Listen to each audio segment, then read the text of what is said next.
this idea that your energy begets other energy, I think is really important. And especially as we were talking about earlier, this is uncertain times. It's really easy when the world seems to be falling apart around you to then be like, this is mine and I'm gonna hold on to it really tight and you can't have it. And I'm one of those, like, there's plenty to go around. Yeah. There's Yeah. plenty of everything to go around. It may not seem like it right now, but there is. Yeah, yeah, yeah. Well, Lisa, I'm loving this conversation, and a few things sprung to mind while you were talking there too, which is that old expression, compare and despair. Right. So someone put that to me really simply like that. And I thought, yeah. And that's exactly what you're talking about. Especially it's easy to do on social media and you've got your dreams and goals and you see people that are already there. And, if you go down that road you were talking about before, it is so easy. And then to compare and despair. And then you've got that feeling that in my mind does not generate the things that you want to generate or attract to get to where you want to go. So you have the thought that generates the feeling. And then I know we talked about energy there as well. And I'm hearing a lot of words creating your world and reframing there.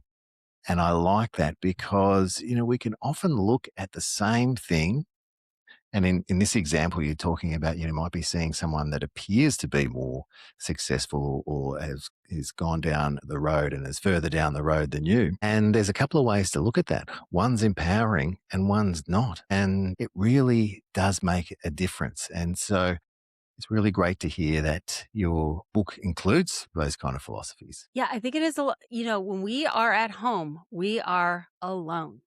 Like, Yeah. we think we are the only one. Everyone else has it all together. I think there should be this rule. I keep saying this. I think there should be this rule that when you snap a picture for Instagram, you must turn around 180 degrees and snap another picture and post that one too. Because we're always seeing what people want you to see. They're seeing the freshly vacuumed floor. They're seeing the freshly organized room. They're seeing a toy room that has been beautifully organized. There are no children in that toy room, mind you.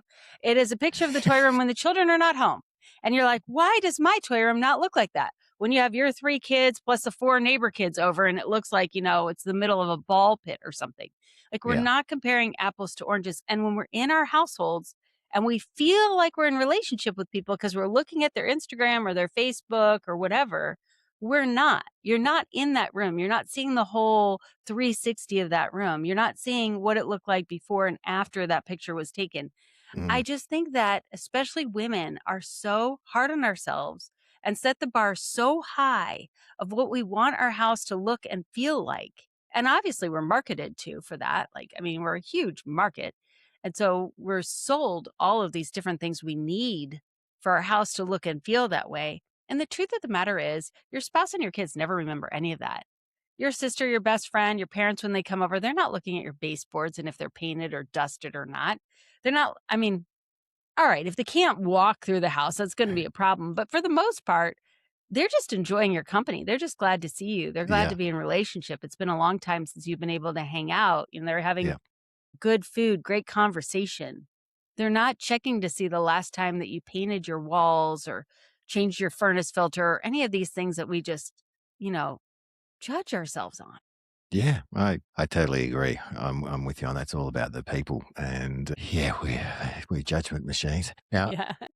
what would you say to someone who feels a bit stuck right now? So it's easy, easy for us to sit here and say, positive mindset and words Yeah. create your world and how you reframe. But there's people probably listening that are like, "That's great, Lisa and John, but I really feel stuck right now, and I'm not quite sure what to do." What Yeah. would I'm you out What of would you clean recommend? underwear and the dog just Yeah, puked on the floor. So, could you yeah, help me out a little bit? that's right.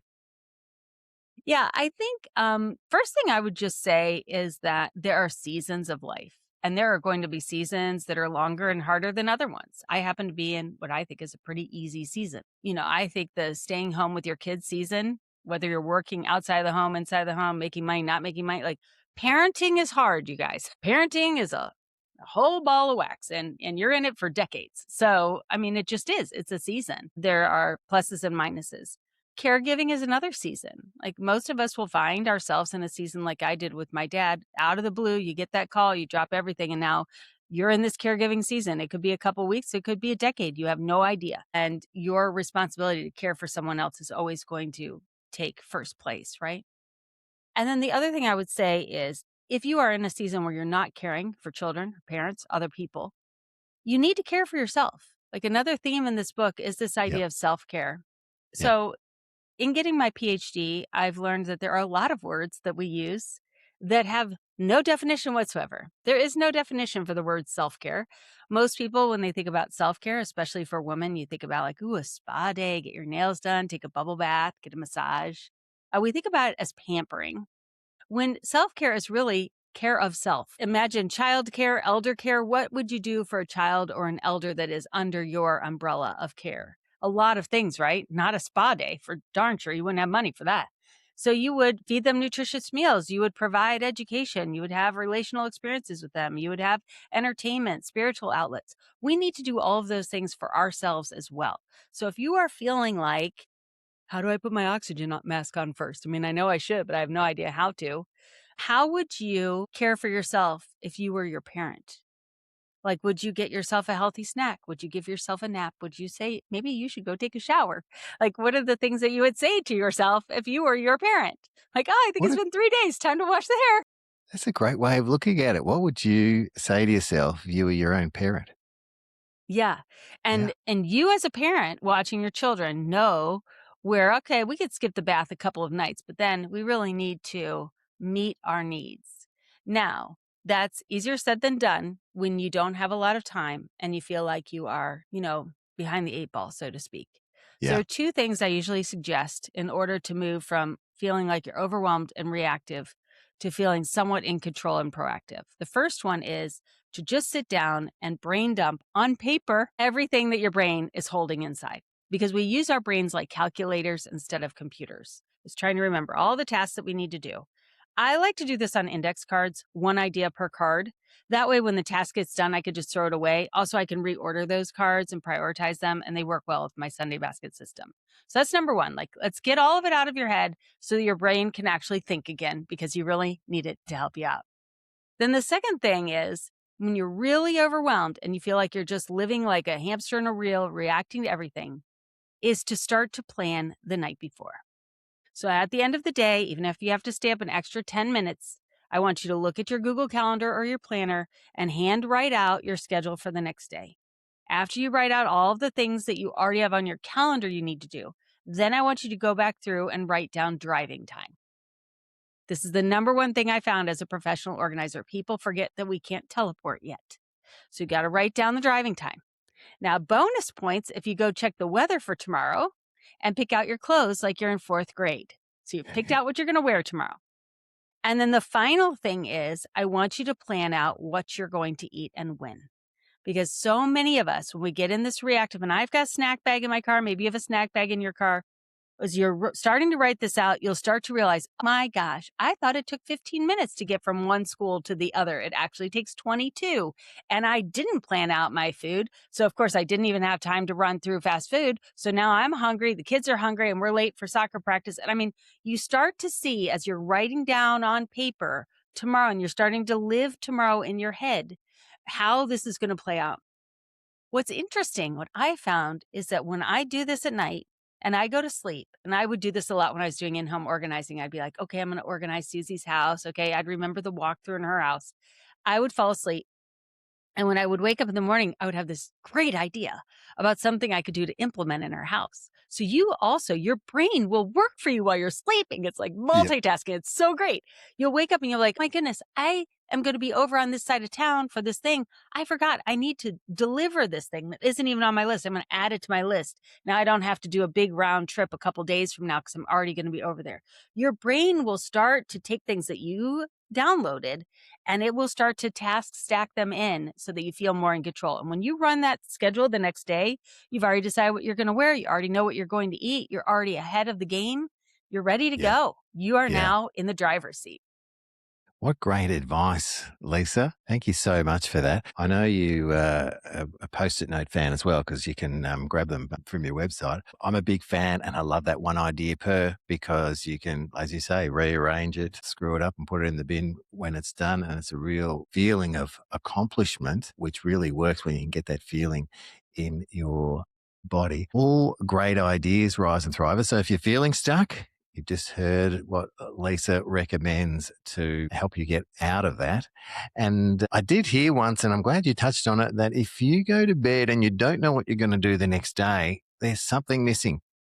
As in, you might not be able to show up as your best self because there's that confusion, doubt, overwhelm, rather than that clarity of, I know what's happening tomorrow. I've thought about it tonight. And as you say, then your brain can work its magic as you sleep and help you out a bit more because it understands where you're headed. Hmm. Yeah.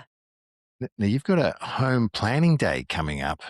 Uh, I You have saw. it on the website. Oh, look up. Just not your average podcast. I like to do a bit of research.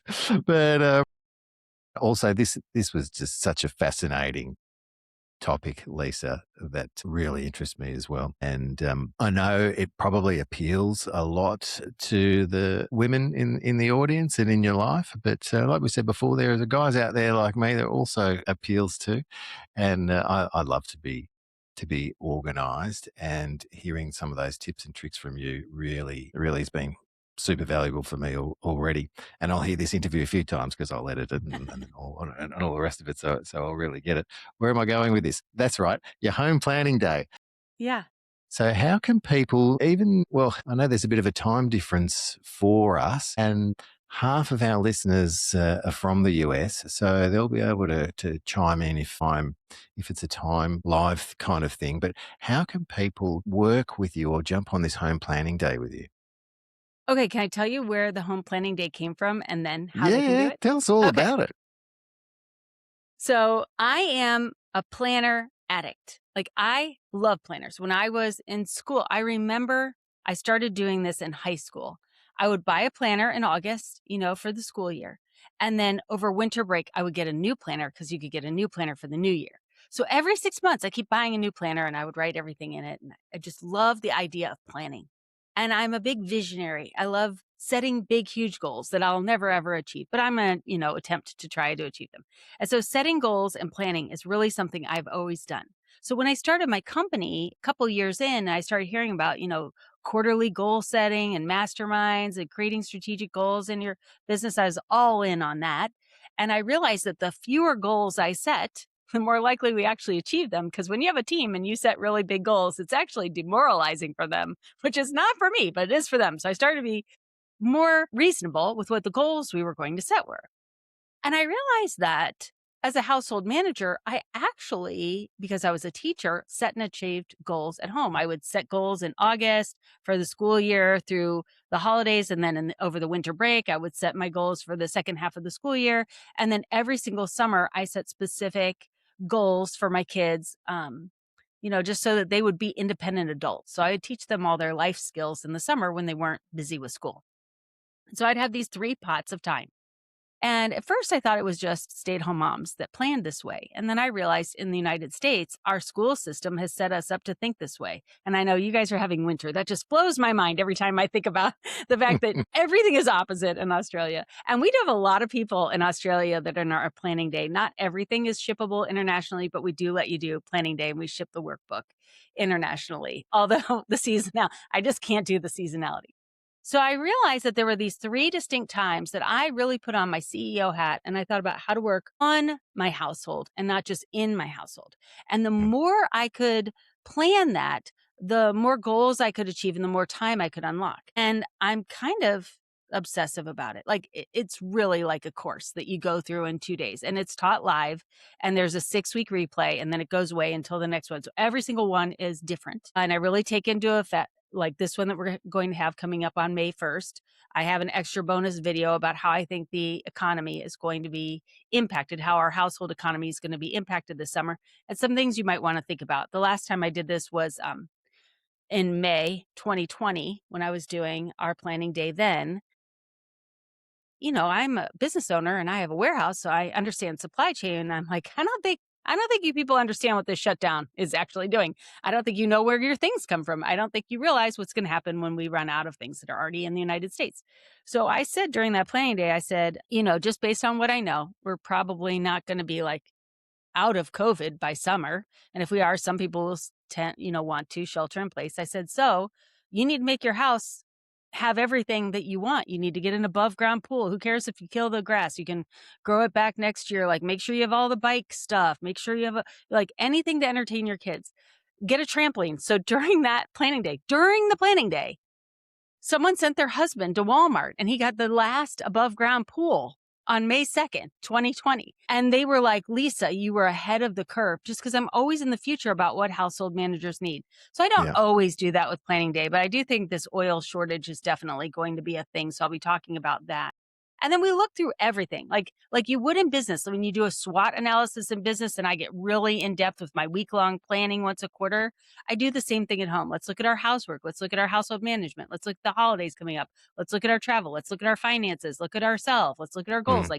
And I just go layer after layer after layer and I talk for like 10, 15 minutes. Then we work for like 10, 15 minutes. And you actually plan out your next 120 days in the planning day. It is like, as you can tell, I love it. I love it. I'm so excited. We have more than 1,000 people that do it every time. There's a Wow. subscription plan you could be in. Like, we are like all in. And these women get so much done, which allows them to have so much capacity for when Mm. other people need help. Like, they're ready and willing and able because they have their house in order, Yep. which is how Great. we want to be. We want to be Yeah. the people that are the helpers, right? Well, it makes sense that if businesses are stopping and planning and taking that step back to see, what they can do or what they want to achieve. And I like how you touch all those areas: finance, household, organization, all those things. And so, is it as simple as jumping on your website, Organise 365? Now, for our Australian and UK listeners, that's Organise with a Z, because that's how they do it in the US. 5.com is as simple as jumping on the website and registering there, right? Yep, it's just in the shop. And actually, when you go to the shop, there's actually there'll be a button that says international. And when you click on international, you'll see sometimes we take away the physical product. It's just too hard to ship internationally. This happened even before the tariffs. There's just so many legal hoops to jump through. It's just really hard to ship physical products internationally. Now, we do ship the workbook, the planning day workbook, we do ship, but all the other products we're just not able to right now. Yeah, sure. And then it's still available for the replay for 6 weeks afterwards. That's right. We just have the replay available for purchase for a couple of days, and then we start selling the August one. Gotcha. Okay. Yeah. No worries. No worries. And you touched on it before, and I'd love you to talk a bit more about the Sunday basket. And also, I noticed you've got the Friday workbook too. So they're great names. They're intriguing. And I'd love you to let me and the listeners know what those are all about. So the Friday workbox we actually sunset last year. I used to be the Oh, solution right. for home and work organization.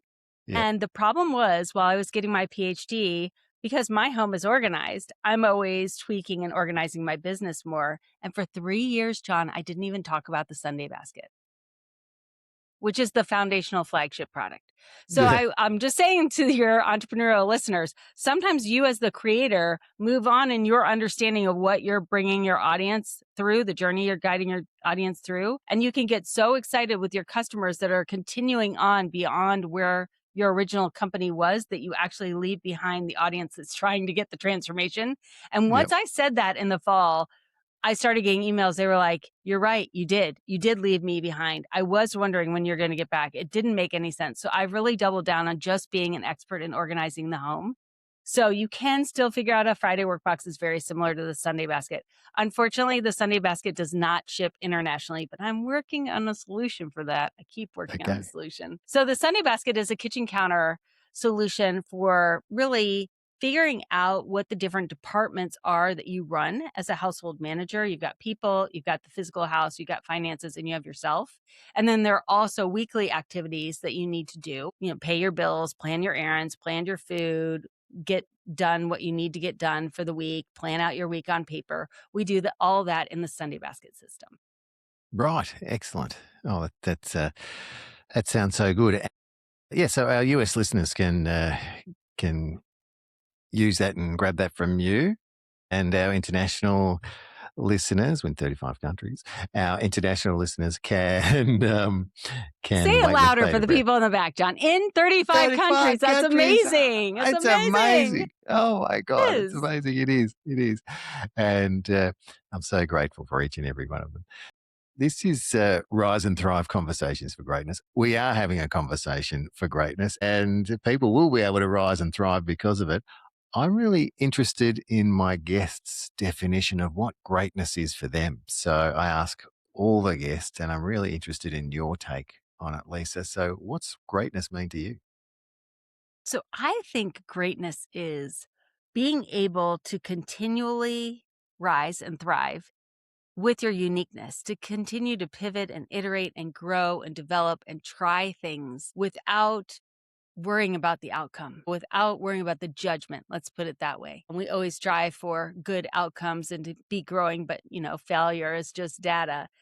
And I think greatness is that freedom, like the freedom to really chase your dreams and spend some of your time every day just doing something that's unique to you. Like for me, it is listening to podcasts. Like I will hide in the bathroom to finish listening to a podcast. I will drive around the block a second time before I pull in the driveway just to finish up a podcast.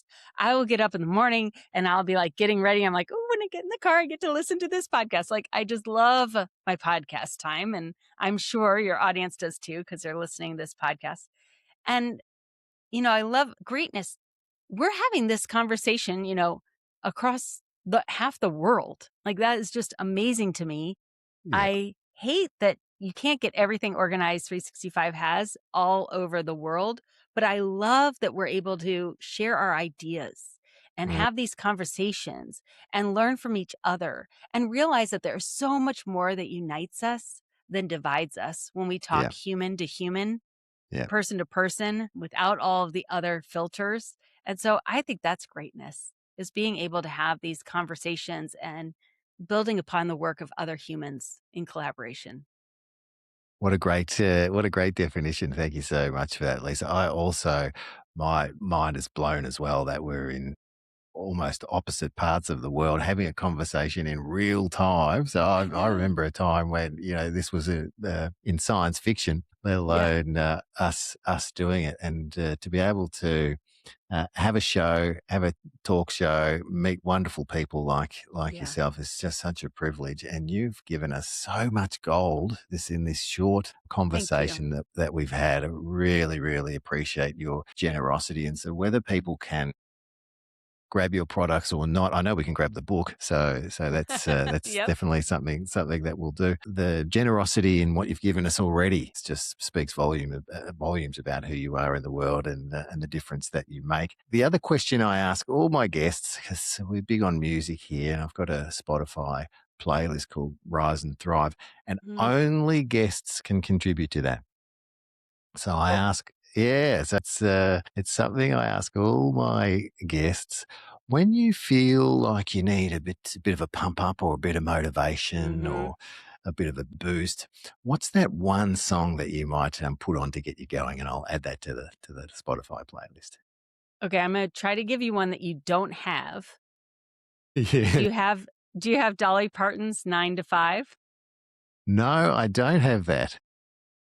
So I did a live event for 5 years, and now you can get it as a replay. It's called Embrace, and it was a 2-day event, and I did it, and I kind of walked through like where did we get our ideas for how we run our housework, and why do women have a hard time dreaming once they become the head of a household and things like that. And the first song I play is that one, 9 to 5, like working 9 to 5. And Dolly Parton in that movie back in the 80s, she was working in a secretarial role, like she was actually working 9 to 5. And so when I did this the last time, my grandson was 10 months old, and I had one of those old fashioned 1980s big maid costumes on. And I walked out to 9 to 5 to that costume, as in like, whether you know it or not, women, we're all working 9 to 5 as this maid. So my daughter had come by with the baby, 10 months old. He's 10 months old. And she's opening the door, and I love this baby and he loves me. And he's like all in on like, if Lovey's here, like he's got to be in Lovey's arms. She opens the door and she goes, "Oh, mom." And the baby looks at me, he looks down, he looks back up, as in he knew his lovey should not be wearing a maid costume at 10 months old. Then when he realized it was who I was, then he was like, come here, I want to hold you. So I walked out actually holding him for the beginning of that. But I love that song because we often judge our life based on our 9 to 5. Like, what are we being paid in the marketplace for? But the truth of the matter is, we are working all the time. And for many of us, our 9 to 5 changes. And I just think it's hilarious that even a 10-month-old knows that a woman shouldn't be in a maid costume. So anyway, I was hoping you didn't have that one on your playlist. Yeah, no, I don't. But it's quite funny that you mentioned that song. It was played in our household yesterday because Really? my wife is a country music fan. And so that's how I'm a music fan. Hmm. And that's how I've got exposed to a lot of country music. She likes modern Yeah. country and whatnot. But every now and then she'll put on a bit of a old school country. And so she played a few Dolly Parton songs yesterday. And Well, so I'm you'll have sitting to here. tell her that story. Yeah, I will. Yeah, she'll listen to the show. Definitely, definitely. Now I know we've got organised.com where we can reach out to you. Is there any other Hmm. ways that any of our listeners can connect with you? Yeah, well, I also have a podcast called Yep, Organize 365, and that's great. available internationally. And Yep. then I'm also most active on Instagram, but don't judge yourself while you're on Instagram. And I always try to flip that camera around. I'm always showing you, like, okay, this looks great, but also look over here, look at this mess. I Yep. try to be really relatable on Instagram, and you can DM me there. I'll have all those links in the show notes so people can get in contact with you through those links, or you just Google Lisa Woodruff, and I'm sure that Google will bring them up as well. But they'll be in the show notes. Lisa, I can't thank you enough for being on the show. Your generosity, what you do in the world, and you certainly made a difference to me in this interview. And so I know you've made a difference to anyone listening. Thank you so much for being on the show. John, thank you. It was a pleasure.